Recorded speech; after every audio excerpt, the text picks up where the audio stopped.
Hi students, welcome to another video of Smartly Learn.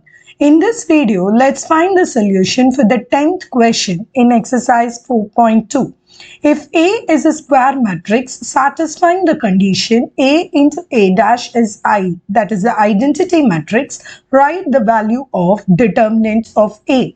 First, we need to know that A into A dash is given to be identity matrix, which means determinant of A into determinant of A dash is equal to 1.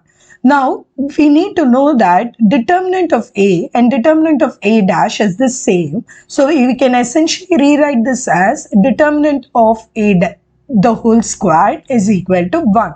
So, this means the value of determinant of A is equal to plus or minus 1. So, that is what they're asking, the value of A's determinant. So, A determinant of A is equal to plus or minus 1. In the next video, we will find the solution for the 11th question in this exercise. See you in the next video. Bye.